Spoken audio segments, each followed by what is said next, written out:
Hey guys, I'm Janet on occasion, and today we're playing another Total War Warhammer II Battle Replay. As you can see by the Swordmasters here, looking absolutely rad. Aren't these guys awesome? I mean, look at that, look at the details on these guys. It's nice just to stare at people occasionally. I mean, models in a game. Anyway, so, yeah, so I'm playing as High Elves. I'm against the Vampire Counts, and basically I decided I've been having so much fun bringing lots of fire to things that I'd do it with High Elves. Because I didn't get the chance to, in that 2v2 the other day, so Tech got to play as the High Elves. But, I guess I can play them now, because I'm on my own. Sorry, I've been listening to a lot of very self-deprecating comedy. It's been very amusing. Anyway, so, as you can see, I have two Flamespire Phoenixes. I've got some Spearmen in the front line. I've got two Swordmasters of Hoeth. And I have three Loathen Seaguard in the back. As my leadership here, you can see I have Tyrion. So Tyrion having a whale of a time. I haven't put him on a horse or anything. I don't want him to be a large target, honestly. I want him to be easier to, slip in and out of units and, yeah, not get bullied by a load of big anti-large things. Because the meta at the moment is basically to bring a load of Terrorgeists, which is scary. But obviously, if I brought a load of dragons, then they'd lose out in the air. But anyway, so just in case they did bring dragons, not dragons, the other ones, Terrorgeists, I got a mage with high magic, and I actually love this guy. Well, this girl. So I put her on a horse so she can just keep out of the way. Here you can see Arcane Unforging. This is a lovely one. So plus 30 ability recharge rate, and it does damage. It does a lot of damage. It's like a spirit leech, but it also screws up their abilities, which is great against vampire counts that really rely on those abilities a lot. So whether it's raising dead or healing or whatever, right? Just hitting them with that. Fantastic. Also, you can see I've got a Tempest. Tempest is just brilliant, right? If he did bring a big goon squad in the air, I could catch all three of them with one Tempest. And, yeah. And obviously, chances are they're going to be going for my my Flamespire Phoenixes with any goon squad. So I can just have them, great bait, and hit them with the Tempest and shoot them with arrows because they don't have a lot of armor in the air. Terror guys don't have a lot of armor. So also, she's got the Shield of Sapphire, which will give everyone some damage resistance, which is really cool. And also, she's got Apotheosis. Apotheosis I can heal people with. So I don't have a Law of Life, but I can still get some healing in. Really, I only have two units that really I want to have a lot of healing. Because the Flamespire Phoenixes, they tend to be pretty robust, and there is a chance they're going to come back to life anyway. So I just want my front line to hold nicely while, I sort of bully particular units. So here you can see the only thing I could actually spot were these Blood Knights or the Varix Reavers. I can't remember. Someone was sticking out of the trees. So I thought their army was over here. It's not. So you can see here he's got Dire Pack, he's got Blood Knights, he's got Varix Reavers. These guys are a very scary contingent for any cavalry or chariots or anything. Didn't bring him, didn't bother. So that makes it quite difficult for him.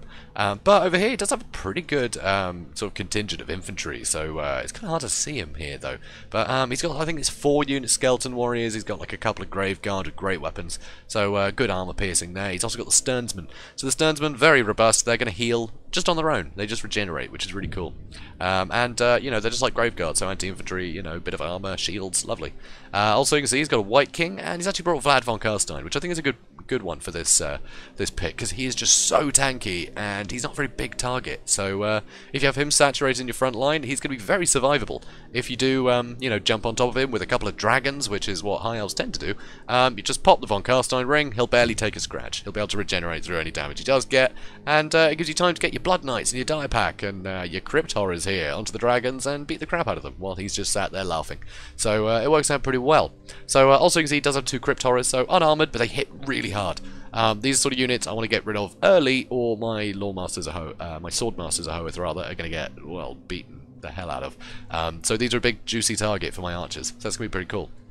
So, also in the back you can see he actually has a corpse cart with unholy lodestone, so that'll help, regenerate people as well. So it's pretty cool.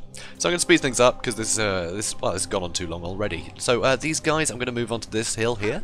I was headed over here, but then I started spotting infantry. I went, oh right, that's just a sneaky force. This is his actual force.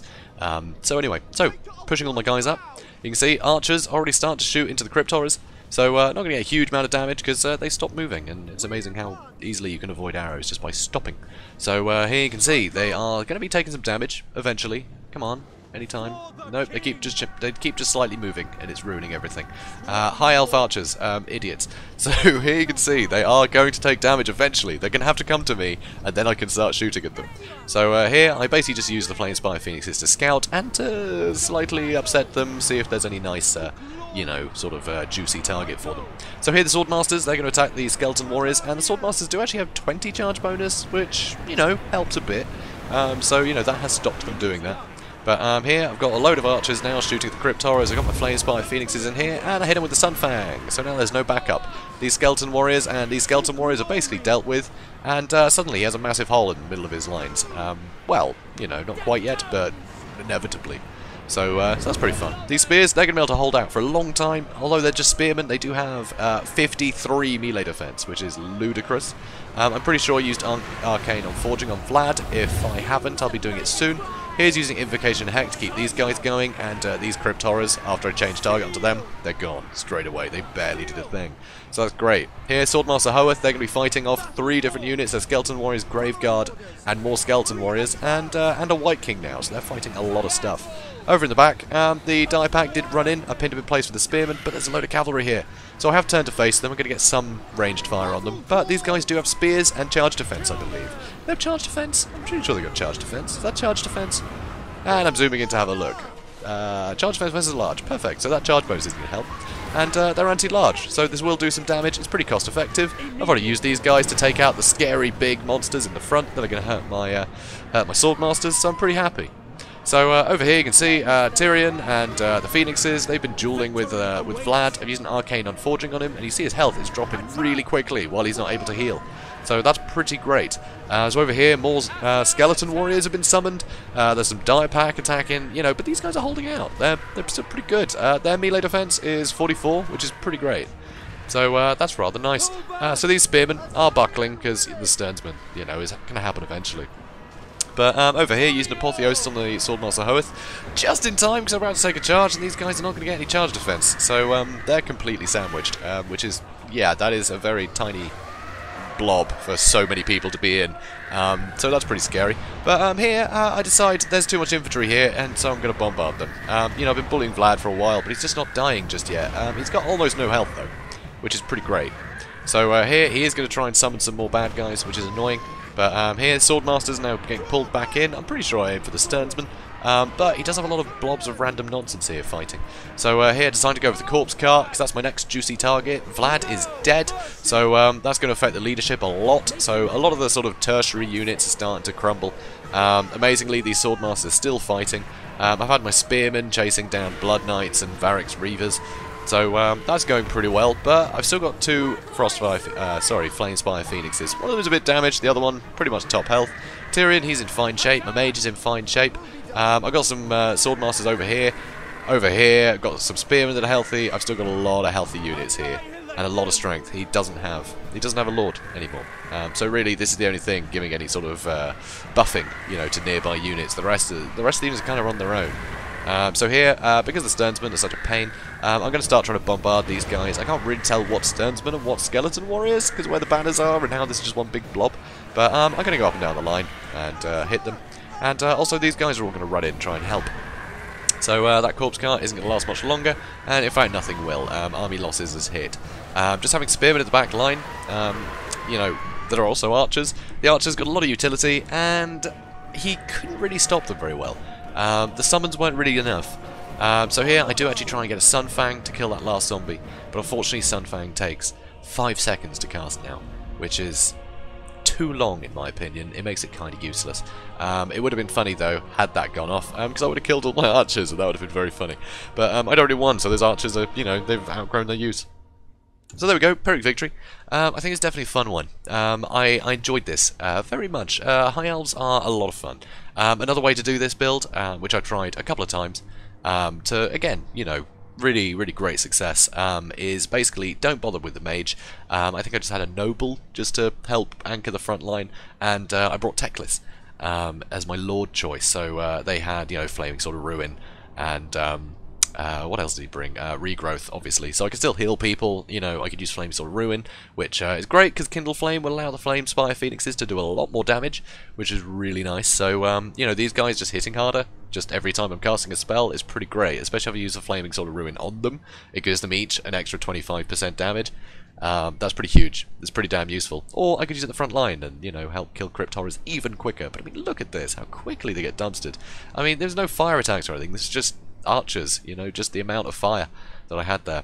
Fire is in, you know, pew pew, not yeah, I'm sure that was clear. Anyway, so just the amount of you know, arrows flying at things, that was enough, because these guys don't have a lot of armor, and these guys excel at shooting unarmored things.